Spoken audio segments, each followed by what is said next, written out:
seguridad de un gobierno que hará lo correcto, tendrá sus errores, pero que podrá gobernar, que es lo más importante. Vamos a conversar esta noche con el doctor Walter Albán, exministro del Interior, exdefensor del pueblo, una persona además a la que sigo hace muchos años y leo, creo que tiene una mirada muy equilibrada de las necesidades que tiene nuestro país. Yo quiero agradecerle al doctor Albán que nos acompaña esta noche aquí en el programa. Doctor Albán, ¿cómo le va? Buenas noches, bienvenido, gracias por acompañarnos. Muy buenas noches, Carlos, gracias por la invitación. Doctor Albán, le propongo comenzar por los temas menos importantes y transitar hacia los más complejos y determinantes. Dentro de los elementos de las elecciones al 2024 que ha planteado algún sector de la derecha en el Congreso, se exige la renuncia de los jefes tanto de OMPE como el presidente del Jurado Nacional de Elecciones. ¿Le parece a usted que esta es una condición sine qua non? ¿Le parece a usted que esto es necesario de cara a un proceso como el del 2024? Estoy absolutamente convencido que ese pedido es impertinente porque obedece a la necedad de un grupo de congresistas que quiere mantenerse en la idea de que hubo un fraude en las elecciones del 2021. Creo que está a estas alturas más que probado que no hubo ningún fraude. Esto se lo inventaron como una forma de tratar de reclamar el resultado que ciertamente fue bastante ajustado para favorecer en ese momento a la candidata Keiko Fujimori. Pero la observación electoral internacional, tanto de Naciones Unidas como de la propia Organización de Estados Americanos, los observadores locales, las propias instituciones privadas con algún prestigio en este campo, como Ipsos, ¿no es cierto?, dieron este resultado, lo convalidaron, y no hubo una sola prueba luego de que hubo la denuncia de fraude. Ninguna de las cuestiones que se anunciaron, como que iban a poder demostrar de que el fraude había tenido lugar en mesas, y a pesar de todos los esfuerzos que hicieron con ese propósito, no consiguieron nada. Más bien, se presentaron pruebas en contrario. Gente que se decía que había sido suplantada en mesas de elecciones, no había sido suplantada, y más bien reclamaban que ellos eran quienes habían participado y habían suscrito de repente con una firma que no era idéntica a la que podía aparecer en el registro del RENIEC. Pero en fin, varios elementos y un conjunto de elementos. Y por último, la comisión que presidió en el Congreso el congresista, el almirante Montoya, ¿no es cierto?, dio vergüenza porque gastaron una buena cantidad de dinero en simplemente perder el tiempo para tratar de demostrar lo que no podían demostrar. Y cuando por fin llegaron a sus conclusiones, dijeron que se tendría que investigar. Yo creo que eso más bien abunda en las razones por las cuales este Congreso tiene tan poca aceptación y diríamos mejor, por qué tiene tan amplio rechazo de la ciudadanía, ¿no?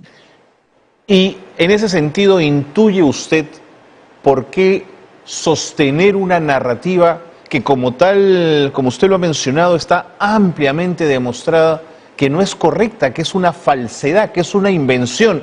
¿Por qué la sostienes en el tiempo? Francamente, Carlos, no encuentro una explicación lógica, por eso la califico como una necedad, ¿no? Porque esto ya no tiene asidero en ningún lado. Pero creo que hace ya algún tiempo que algunos peruanos y peruanas insisten en crearse realidades paralelas y quieren mirar el país desde ópticas que son absolutamente ajenas a lo que la realidad nos demuestra.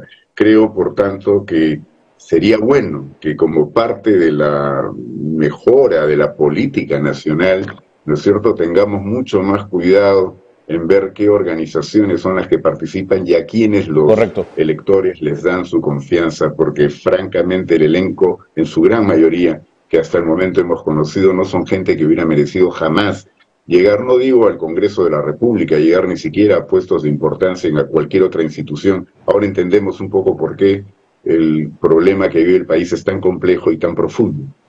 Correcto, doctor Albán. Lo llevo a otro punto. También nos estamos encontrando con sectores en el Congreso de la República muy preocupados ante la posibilidad de tener que ir a unas elecciones primarias. El jefe de la OMPE, el presidente del Jurado Nacional de Elecciones, ante el propio Congreso les dijeron, es la mejor manera de garantizar que las personas que lleguen finalmente a puestos de gobierno lo hagan con el mejor de los filtros posible. ¿Qué le parece a usted la posibilidad de estas primarias? ¿Lo valora? ¿Le parece que hay que ir hacia ellas? Desde luego, parte de la reforma política que sí se llegó a concretar en base al esfuerzo de varios sectores y cuando se pudo por fin presionar y yo diría casi obligar al Congreso a que tomaran algunas decisiones fue esta propuesta que es muy importante. Recordemos que esto sale de una comisión de técnicos y técnicas que presidió en su momento Fernando Tuesta, ¿no es cierto? Y entre todas las propuestas relevantes que hicieron para la reforma política estuvo como un elemento central estas elecciones primarias. Los partidos hoy día no son filtro de nada, ¿no es cierto? Si no, no tendríamos la clase de gente que llega al Congreso en este momento y nos enteramos mucho más tarde de todos los antecedentes que podrían haber arrastrado. Entonces, las elecciones primarias son una manera de ir limpiando la política, es casi como aplicarle, digamos, algunos componentes de detergente, ¿no? a estas organizaciones para separar la paja del trigo. Y ya hemos tenido evidencia de que no quieren, pues, estas elecciones primarias. Las han suspendido o dejado sin efecto hasta en 2 oportunidades. Bueno, de pronto se me ocurre ahora, esa es la razón por la que quieren deshacerse de quienes están al frente del sistema electoral. Se han pronunciado a favor y es más, han dicho que es perfectamente posible llevar adelante las elecciones primarias, ¿no? Correcto. Claro, si se produjeran cambios significativos, y de hecho lo son, quienes conducen las instituciones, entonces es muy probable de que los plazos para llevar adelante procesos electorales se acorten, y una vez más tendrían un argumento, o más bien un pretexto para decir que no hayan estas elecciones. De acuerdo. Una de las reformas de las que se está hablando en el Congreso que hay que emprender tiene que ver con la posibilidad de guardar las cédulas de votación donde los peruanos votamos como una forma de tener un respaldo que pueda de alguna manera ante una auditoría verificar y comprobar que lo que se sumó en las actas sea lo que dicen esas papeletas. En el sistema electoral peruano, doctor Albán, el acta, ¿no es cierto?, reemplaza papeleta. La papeleta se rompe y el acta es la que manda en el sistema electoral. Pero ¿no le parece que una discusión de ese nivel es aquella que todavía tiene este sustrato del que acabamos de hablar, que sostiene la idea que el fraude ocurrió? Pero por supuesto, quieren hacernos retroceder, ¿no es cierto?, a situaciones que están ampliamente superadas. No se requiere ese tipo de procedimiento. Todas las elecciones que hemos tenido últimamente han sido observadas, han sido evaluadas y han dado resultados que no son de ninguna manera objetables.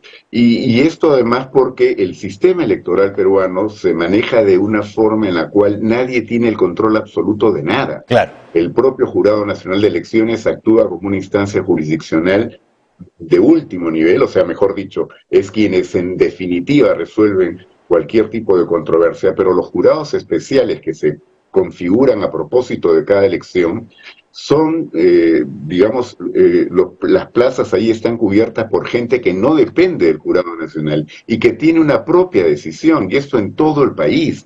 De manera pues que, si por otro lado quien elabora el padrón no es el propio jurado, si quien lleva adelante el proceso electoral es otra institución que tampoco puede decidir todo lo que quiera, porque está siempre sujeta a los controles que vienen de las otras instituciones.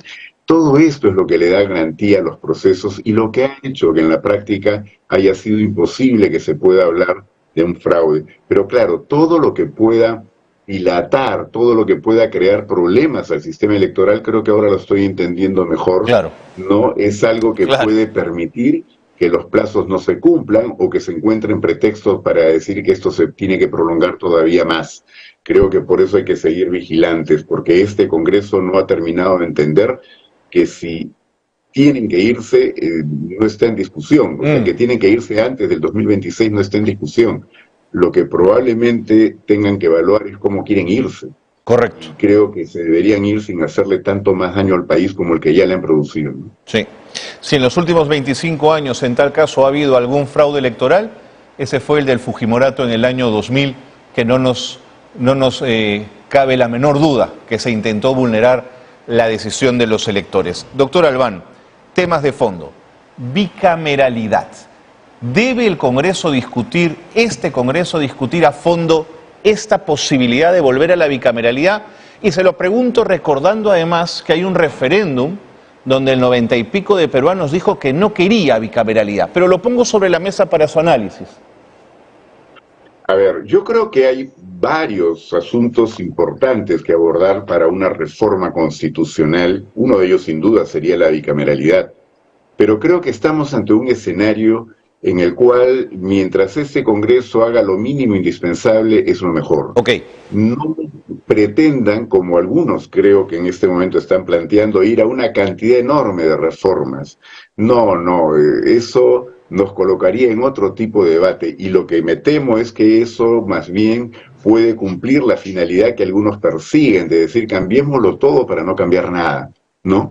Y de esa manera, como dije antes, encontrar los pretextos para ir prolongando los plazos y para decir que las elecciones no podrían ser llevadas ni siquiera de pronto en el año 2024. Yo creo que esto es muy peligroso. Hay que hacer las modificaciones mínimas necesarias.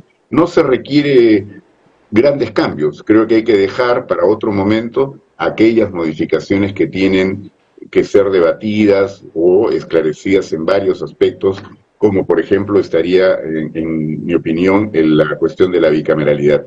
Creo que hay que más bien en este momento preocuparnos de que las modificaciones que ya se produjeron a la Constitución se mantengan vigentes y que las primarias, por ejemplo, no se dejen de lado. Y también hay un tema que me preocupa.